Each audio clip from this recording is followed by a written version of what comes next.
Hi friends, welcome back to my channel. আজকে আপনাদের সাথে খুব মজার একটি রেসিপি শেয়ার করব যেটা সবারই প্রিয়। তো এই যে মাংস সহ ভাতের থালা, কি দেখি কি একটু লোভ লাগে? এই লোভনীয় রান্না আমি কিভাবে করি চলুন শুরু করা যাক। আজকে আপনাদেরকে এগুলো কাটাকাটি না দেখাইয়া নিয়ে যাব সরাসরি একবার বাটাবাটি মশলার মঞ্চে। এইখানে মাঝারি সাইজের 8 থেকে 9টি রসুন বেটে নিয়েছি। এরপর 13 থেকে 14টি পাকা লাল মরিচ বাটা, 2 টেবিল চামচ জিরা ও 1 টেবিল চামচ ধনিয়া বাটা, মাঝারি সাইজের 2টা টমেটোর পিউরি, আদা বাটা নিয়েছি 2 টেবিল চামচ।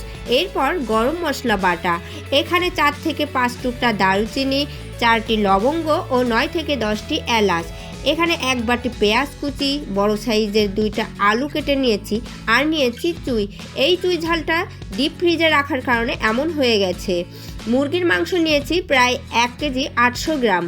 আর লাগবে লবণ, হলুদ ও তেল। এই সকল উপকরণ দিয়ে রান্না শুরু করে দেব। প্রথমে চুলায় একটি কড়াই বসিয়ে গ্যাস অন করে নিব। পরে কড়াই গরম হয়ে গেলে তাতে দিয়ে দেব 1.5 কাপ তেল। তেল গরম হয়ে আসলে তাতে দিয়ে দিব পেঁয়াজ কুচি কিছুক্ষণ নেড়ে হালকা ব্রাউন হয়ে আসলে তাতে দিয়ে দিব রসুন বাটা। আবারও একটু নেড়ে দিয়ে দিব জিরা ও ধনিয়া বাটা। পরে দিব আদা বাটা। এরপর দিয়ে দিব মরিচ বাটা। এটা টমেটো পিউরিটা দিলে মাংসের স্বাদটা একটু অন্যরকম লাগে, আমার মনে হয় আরও বেশি মজার হয়। মশলাটা ভালো করে কষিয়ে এভাবে মশলা থেকে ভালো করে তেল ছেড়ে আসলে দিয়ে দিব আমাদের প্রধান উপকরণ মুরগির মাংস। হ্যাঁ ভাই, এই সেই অবিশ্বাস্য অতুলনীয় দামি মুরগির মাংস, যেটা গরিবদের কাছে অতি প্রিয় একটা খাবার। মুরগির দাম বাড়লেও বাঙালিদের কিন্তু এই মুরগি খাওয়ার অধিকার থেকে কেউ বঞ্চিত করতে পারবে না। তো অতীব কষ্টে অনেকগুলো টাকা খরচ করিয়া জিহবার লালসা মিটাইবার জন্য এই মুরগি কিনিয়া আনিয়াছি। তারপরেও আপনারা যতই বারণ করুন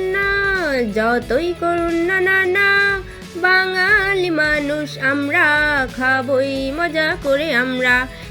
এইভাবে মাংসটা ঘুরাইয়া ফিরাইয়া হাতা খুন্তি দিয়া সুন্দর করিয়া নাড়িয়া চাড়িয়া দিয়া দিব 2.5 চামচ লবণ আপনাদের স্বাদ অনুযায়ী দিয়া লইবেন। লবণ আগে থেকে দিয়ে দিলে কি হবে, মাংসের ভিতর লবণটা খুব সুন্দর করিয়া রসিয়া কষিয়া ঢুকিয়া যাইবে, তাতে করে মাংসটা খেতে বেশি ভালো লাগবে। এরপর দিয়ে দেব 1 চামচ হলুদ দিয়ে বেশ কিছুক্ষণ ঘুরাইয়া নাড়ার পরে দিয়া দিব আলু। যেহেতু আলুগুলো ভাজা হয়নি তাই ভালো সিদ্ধ হইবার জন্য আমি এখনই অ্যাড করিলাম। আর তাছাড়া আমি মাংসের আলু খুব একটা ভাজি না, আমি এভাবেই রান্না করিয়া থাকি। আমার মনে হয় না গ্যাস অপচয় করিয়া আলু ভাজিবার কোনো দরকার আছে। আবারও আমি এইভাবে হাতা খুন্তি দিয়া ঘুরাইয়া লাড়িয়া চাড়িয়া লইয়া তাহার পর দিয়া দিব স্পেশাল গামলা দিয়া ঢাইক্কা। 2 মিনিট পরে স্পেশাল গামলা উঠাইয়া কিছুক্ষণ হাতা খুন্তি দিয়া এদিকে 1 খোঁচা ওদিকে 1 খোঁচা দিয়া রসাইয়া কষাইয়া রান্না করিয়া লইব। এই রকম গামলা দিয়া 3-4 বার ঢাকিয়া রান্না করিয়া নিব।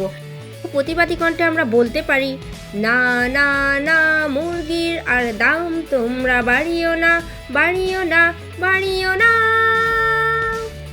এরপর দিয়া লইব চুই দিলে আমার মনে হয় মাংসের স্বাদটা বাড়িয়া যাইবে।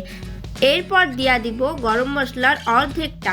এতে করে কি হবে, মাংসের ভিতরে এর ফ্লেভারটা ভালোভাবে ঢুকিয়া যাইবে। আসলে মাংসের স্বাদটা আসে মাংস কষানোর উপর ভিত্তি করে। আবারও একটু ঢাকিয়া এইভাবে কষিয়া যখন কড়াইয়ে মাংসের মশলাটা লাগিয়া আসিবে আর মশলা থেকে যখন তেল ছাড়িয়া দিবে, ঠিক সেই পর্যায়ে দিতে হবে পরিমাণ মতো জল। আপনারা অবশ্যই লক্ষ্য করিয়াছেন যে আমি হাতা খুন্তি দিয়া কেমন করিয়া খোঁচাইয়া মশলা উঠাইতেছি, ঠিক এইভাবেই কিন্তু কষাইতে হইবে। আবারও ঢেকে দিয়ে ঝোল ফুটে ওঠার পরে যে অবশিষ্ট গরম মশলাটা ছিল এটা অ্যাড করে দিব। তারপর দিয়ে দিব চিনি। আপনাদের ইচ্ছা হলে দিবেন, না দিলে না দিতেও পারেন, কোনো সমস্যা নেই। আবারও একটু লবণ দিব। পরে দিব কয়েকটি কাঁচা মরিচ। এগুলো দিয়ে কিছুক্ষণ ফুটিয়ে নামিয়ে নিব। এই যে আমার কম মশলায় মজাদার মাংস রান্না রেডি। এই যে আমার প্লেট, খেতে কিন্তু দারুণ হয়েছে। তো ফ্রেন্ডস, আমার এই ভিডিওটা যদি ভালো লেগে থাকে তবে অবশ্যই সাবস্ক্রাইব, লাইক, কমেন্ট এবং শেয়ার করবেন। ভিডিওটা শেষ পর্যন্ত দেখার জন্য সকলকে অসংখ্য ধন্যবাদ। সবাই সুস্থ থাকবেন, ভালো থাকবেন। নতুন আরও একটি ভিডিও দেখার অগ্রিম আমন্ত্রণ জানিয়ে আজ এখানেই বিদায় নিচ্ছি।